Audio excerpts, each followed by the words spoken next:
Welcome back to another technical deep dive here in the debug zone. Today we're tackling a big question and breaking it down with insights from other users.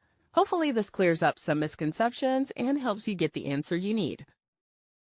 So buckle up, stay a little curious, and let's jump right in.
And that's a wrap.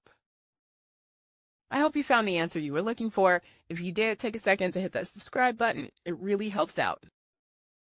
And let me know in the comments which solution worked best for you. See you next time in the debug zone.